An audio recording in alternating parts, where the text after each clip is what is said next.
Hi families, நான் உங்கள் திருமகள். நம்மளோட சேனலை சப்ஸ்கிரைப் பண்ணி பெல் ஐக்கானை கிளிக் பண்ணிக்கிறங்க. இன்றைக்கி நம்ம என்ன பார்க்க போகிறோம் அப்படின்னா, பீஃப் சுக்கா செய்கிறது எப்படி அப்படிங்கிறது தான் பார்க்க போகிறோம்.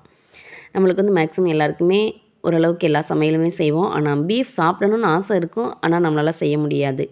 இன்னொன்று என்னென்னா, நம்ம வெளியில் தங்கி இருக்கிறவங்களால வந்து கறிகளை சமைச்சு சாப்பிட முடியாது. என்ன காரணம்னா, அவங்களுக்கு ரொம்ப லேட் ஆகும் அல்லது அதுக்கு தேவையான இன்க்ரீடியன்ட்ஸ் இருக்காது.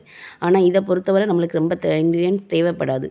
நம்மளுக்கு தேவையானது ரொம்ப கம்மியான பொருள் தான். அதை வச்சு நம்ம எப்படி செய்ய போகிறோம் அப்படிங்கிறத தான் இன்றைக்கி நம்ம சொல்ல போகிறோம். பீஃப் கறி வந்து நம்ம கடையில் போய் வாங்கிட்டு வந்து நல்லா பொடுசாக அரிஞ்சு எடுத்துக்கிறோம். ஏன்னா பொடுசாக அரிஞ்சு அப்படி தான் நம்மளுக்கு வந்து பீஃப் கறி வந்து சாப்பிடும்போது நல்லா தெரியும். அதனோட கிரேவியுமே நல்லா பிடிச்சிருக்கும். நல்லா பொடுசாக ஆஞ்சு எடுத்த பின்னாடி குக்கரில் எடுத்து வச்சுக்கிறோங்க. தேவையான அளவு தண்ணி ஊற்றுங்க. கறி நல்லா தண்ணியில் மூழ்கிற அளவுக்கு ஊற்றிக்கிறோங்க. நான் இன்றைக்கி 1/2 kg எடுத்துக்கிட்டேன். அதுக்கு வந்து நான் 2 டம்ளர் தண்ணி ஊற்றிக்கிட்டேன். நீங்கள் எவ்வளோ கறி எடுக்கிறீங்களோ அதுக்கு தக்க கறி நல்லா மூழ்கிற வரை தண்ணி ஊற்றிக்கிறங்க. 1 டேபிள் ஸ்பூன் மஞ்சள் போட்டுக்கிறங்க. தேவையான அளவு உப்பு சேர்த்துக்கிறங்க. முடிஞ்ச வரை கம்மியாக சேருங்க, அதிகமாக சேர்த்துறாதீங்க. என்ன காரணம் அப்படின்னா, நம்ம கறி சமைக்கும்போது தேவைப்பட்டால் நமக்கு உப்பு சேர்த்துக்கிறோம். அதனால் இப்போதைக்கு கம்மியாகவே சேர்த்து வேக வைங்க.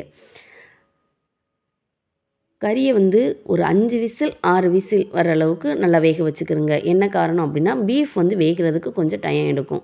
அதனால கூட ஒரு விசில் வச்சு எடுத்துக்கிறோங்க. உங்களோட குக்கரில் எப்படி வேகும் அப்படிங்கிறது, ஒரு சில வீட்டு குக்கரில் வந்து 3 விசில்லையே நல்லா வெந்துடும். இல்லை அப்படின்னா ஒரு 5 விசில் 6 விசில் குறைஞ்சது வச்சு எடுத்துக்கிறோங்க.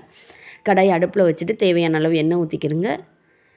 தேவையான இன்க்ரீடியன்ட்ஸ் என்னென்ன அப்படின்னு பார்த்தோம்னா, கடுகு, பட்டை வத்தல், இஞ்சி பேஸ்ட், மட்டன் பொடி, சிக்கன் 65 வத்தப்பொடி, இந்த 6 பொருள் தான் நம்மளுக்கு தேவை. இது எல்லாமே சுலபமாக கடையில் நம்மளுக்கு ஈஸியாக கிடைக்கும்.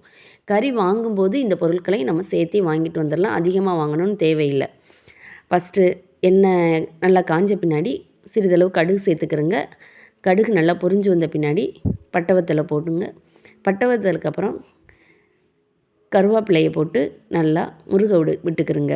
அதுக்கப்புறம் 1 டேபிள் ஸ்பூன் இஞ்சி பேஸ்ட்டு போட்டு அந்த இஞ்சி வடை போகிற வரை கொஞ்சம் நல்லா மிருதுவாகவே முருக விடுங்க. அதுக்கப்புறம் நம்ம வேக வச்சு எடுத்த கறியை சட்டியில் அப்படியே போட்டுக்கிறோங்க. அதில் இருந்து மிச்சம் இருக்கிற தண்ணியை குக்கரில் வச்சுக்கிறோங்க. ஏன்னா நம்ம கறியில் அந்த தண்ணியை ஊற்றி தான் வேக வைக்க போகிறோம்.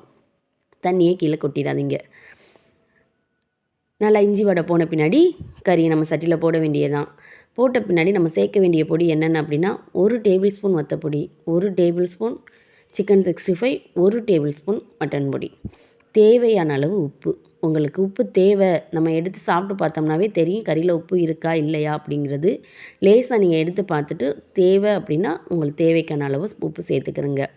நல்லா பொடியை வச்சு நல்லா வதங்கின பின்னாடி நம்ம குக்கரில் எடுத்து வச்சுருந்த அந்த தண்ணியை சேர்த்து கறியில் ஊற்றிடுங்க. அப்போ தான் நம்மளுக்கு நல்ல கிரேவினஸ் கிடைக்கும். அந்த தண்ணியில் இன்னும் கறி நல்லா வெந்து மெருதுவாகும்.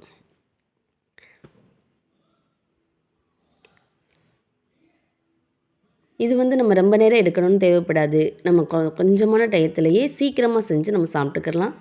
நல்லாவும் இருக்கும் சாப்பாட்டுக்கு. நம்ம இதை வந்து கிரேவியாகவே எடுத்துக்கலாம், அல்லது சாதத்துக்கு நம்ம ஊற்றி சாப்பிட்றதுக்குமே இதையே வச்சு சாப்பிட்டுக்கலாம். தண்ணி ஊற்றி ஒரு 5 மினிட்ஸ், நம்ம ஒரு 10 மினிட்ஸ் தக்க நம்ம மூடி போட்டு நல்லா அதை மூடி வச்சுக்கிறோங்க. ஒரு 10 மினிட்ஸ் கழித்து பார்த்தோம் அப்படின்னா ஓரளவுக்கு தண்ணி நல்லா வற்றிரும். நல்லா குளுப்பான ஒரு தன்மையில் இருக்கும். பீஃபை பொறுத்தவரை எல்லாருக்குமே சாப்பிடணும்னு ஆசை இருக்கும். ஆனால் வைக்கிறதுக்கு ரொம்ப நேரம் எடுக்குமோ அப்படின்னு யோசிப்போம். ஆனால் இந்த முறையில் செஞ்சோம் அப்படின்னா நம்மளுக்கு ரொம்ப நேரம் ஆகாது. சீக்கிரமாகவே செஞ்சு முடித்துடலாம். இப்போ பாருங்கள், ஓரளவுக்கு தண்ணி நல்லா வற்றிட்டு உங்களுக்கு தேவை அப்படின்னா இதே டயத்தில் நீங்கள் ஆஃப் பண்ணிக்கலாம். இல்லை சாதத்துக்கு நான் இது மட்டும்தான் வச்சுருக்கேன் அப்படின்னு சொல்லும்போது நீங்கள் வந்து இதை அப்படியே எடுத்து சாதத்தில் ஊற்றி எடுத்து சாப்பிட்டுக்கலாம். இதுவுமே நல்லாயிருக்கும். இறக்குறதுக்கு ஒரு 5 மினிட்ஸுக்கு முன்னாடி எலுமிச்சையை ஒரு 1/2 எலுமிச்சையை புழிஞ்சு ஊற்றிக்கிறோங்க. இல்லை நாங்கள் வந்து சைடிஷ்க்கு எடுக்க போகிறோம், சாப்பாட்டுக்கு வந்து எங்களுக்கு சைடிஷ்க்கு தான் தேவை அப்படின்னு நினச்சிங்கன்னா, இல்லை எனக்கு இன்னும் நல்லா வற்றி வரணும் அப்படின்னு நினச்சிங்கன்னா கூட ஒரு 5 மினிட்ஸ் வச்சு எடுத்துட்டோம் அப்படின்னா பீஃப் சுக்கா ரெடி. நல்லா வற்றி மசாலா எல்லாம் கறியில் பிடிச்சி நல்லா வந்துடும்.